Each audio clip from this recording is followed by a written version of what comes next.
5 நிமிஷத்துல கிளம்பணும். நிறைய பேசுறோம்.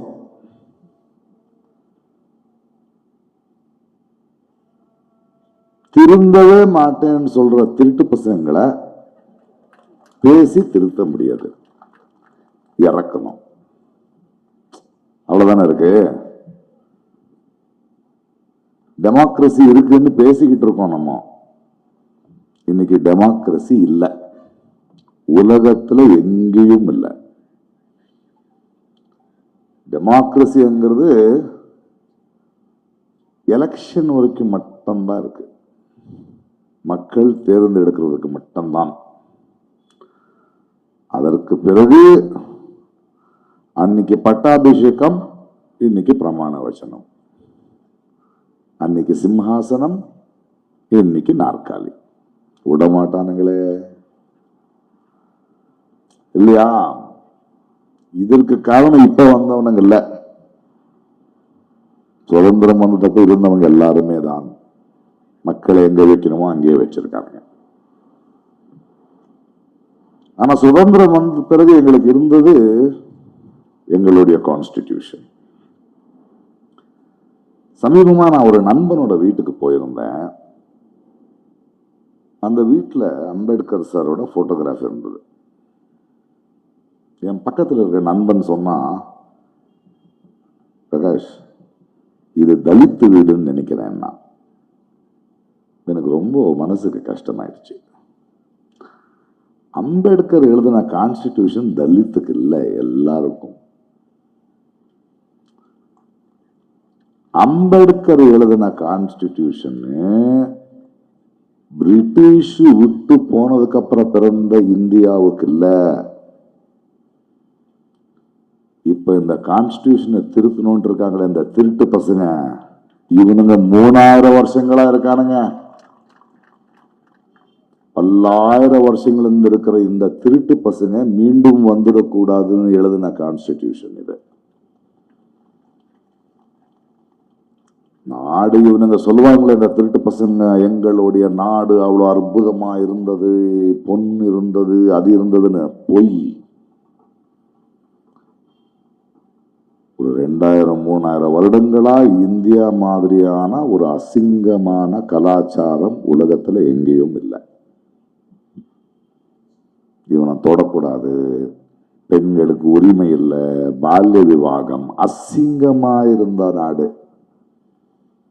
பிரிட்டிஷ்காரன் அதை அப்படியே இருக்கிற மாதிரி பார்த்துக்கிட்டான்.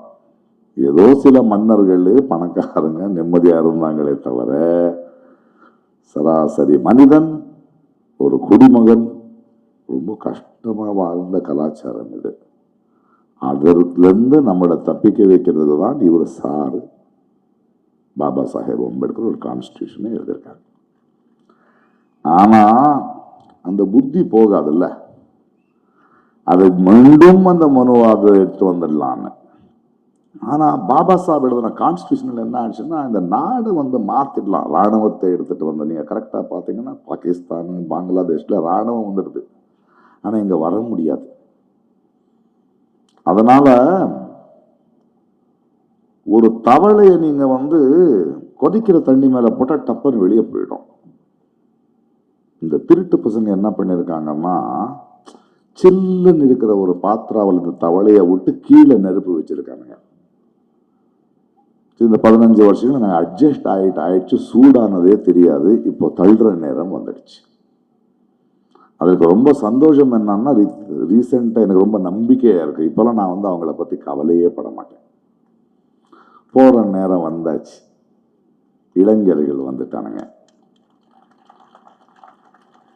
அவனுங்க தள்ளுவானுங்க. அவனை எப்படின்னு பாக்குறேன்னா, இவ்வளவு ஒரு கொடூரமான ஒரு விஷயத்த மனித இனம் தாங்க முடியாது. அவனுங்க போவானுங்க. இன்னைக்கு இளைஞர்கள் என்ன பண்ணிருக்காங்கன்னா, உங்களுக்கு என்னோட காட்டோட ஒரு கதையை சொல்லிடுவேன். நாங்க மனிதர்கள் பேசிக்கிற மாதிரி காட்டுல உயிரினங்கள் எப்படி பேசுது அப்படின்னு ஒரு பேசிட்டு இருக்கும் போது என்னுடைய சயின்டிஸ்ட் ஃப்ரெண்டு ஒருத்தர் சொன்னே, காட்டுல மானோட புலியோட பேசுன்னு நம்ம நினைக்கிறோம். அது நம்மள மாதிரி இல்லை. ஒன்னு பேசும், மற்றது கேட்டு புரிஞ்சிக்கும். ஸோ ஒரு புலி ஒரு மானை பிடிக்க வரும்போது நேரடியா வராதது. ஒரு 20-40 புலி வந்து மான் மேய்ஞ்சிட்டு இருக்கும்போது நிதானமா வரும், சத்தம் கேட்கக்கூடாது. காற்று இந்த பக்கத்துல வந்தா என்னுடைய மனம் அந்த மானு கிட்ட போய் அதுக்கு தெரிஞ்சிடும்னு கிட்டத்தட்ட பல மணி நேரம் பொறுமையா வரும். திடீர்னு ஒரு மானுக்கு தெரிஞ்சு போயிடும். அதோடைய காது இப்படி ஆடும், மூக்கு இப்படி பிடிக்கும், காக் அப்படின்னா ஒரு மானு. அது காக்குன்னு எப்படி சொல்லும் போது அந்த புலி வேட்டையாட வந்த புலிய பார்த்து ஒரு அடி முன்னாடி வச்சு காக் பண்ணோம். நம்ம எல்லாம் நினைச்சுக்கிட்டு இருக்கோம் அது மத்த மானங்களுக்கு புலி வந்துடுச்சுன்னு சொல்லிட்டு இருக்குன்னு. இல்ல, அது புலிக்கு சொல்லுது, டேய் உன்னை பார்த்துட்டேன். அப்போ அந்த புலி வந்தது. இன்னைக்கு இந்தியாவின் மக்கள், இளைஞர்கள், மோடி உன்னை பார்த்துட்டேன்னு சொல்றாங்க. பயந்துட்டான். ரீல்ஸ் பண்றாரு சார், இப்போ ரீல்ஸ் பண்றாரு, ரெசிக்னேஷன் பண்றாங்க. இளைஞர்களை பத்தி நம்பாதன்னு நீங்க சொன்னீங்க, நான் இந்த இளைஞர்களை நம்புறேன். ஏன்னா அவன் இன்னொரு அரசியல்வாதி இல்ல. கடைசியா ஒரே ஒரு வார்த்தையை சொல்றேன். பாபா சாஹேப் அம்பேத்கர் எழுதுனா கான்ஸ்டிடியூஷன் பிரகாரம் ஒழுங்கா நீங்க அதை படிச்சீங்கன்னா, அதை உணர்ந்தீங்கன்னா, இந்தியாவில அரசியல் செய்ய வேண்டியது நம்ம மக்கள்.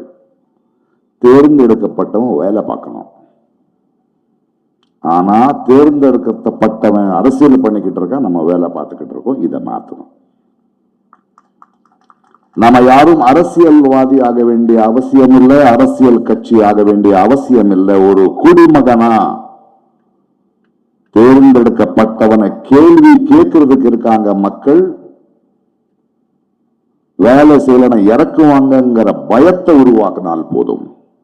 அதைதான் நம்ம செய்ய வேண்டியது. அதான் இன்னைக்கு இளைஞர் பண்ணிருக்காங்க.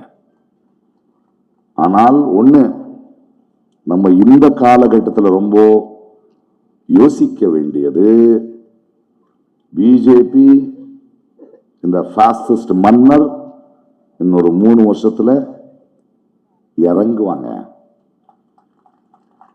ஆனா இந்திய அரசியல் நீங்க புரிய வேண்டியது, எதிர்கட்சி ஜெயிக்காது, ஆளும் கட்சி தான் கீழே விழும். இவனுங்களை மக்கள் தள்ளுவானுங்க. ஆனா தள்ளுற இந்த நேரத்துல அவனுக்கு பதிலா வர வேண்டியவன் நம்ம இவன் மேல இருக்கிற வெறுப்புல கீழே இறக்கிருக்குமே தவிர அடுத்தவனை சிந்திச்சு நாங்க தேர்ந்தெடுக்கல. அது ஆகிறதுக்கு இன்னொரு 10-15 ஆண்டுகள் வேண்டும். இன்றைய தலைமுறை யோசிச்சுக்கிட்டு இருக்கு. அவங்களை வலுவாக்க, அரசியல் அறிவை வளர்க்க இன்னொரு 10-15 வருஷம் நம்ம வேலை பார்க்க வேண்டிய வேலை இருக்கு. இது கேன்சர், அசிங்கமான ரோகம், வியாதி. இதை இறக்கிடுவோம், மற்ற வியாதிகளையும் சரி பண்ணுவோம். வரட்டுமா? டைம் ஆயிடுச்சு. Love you.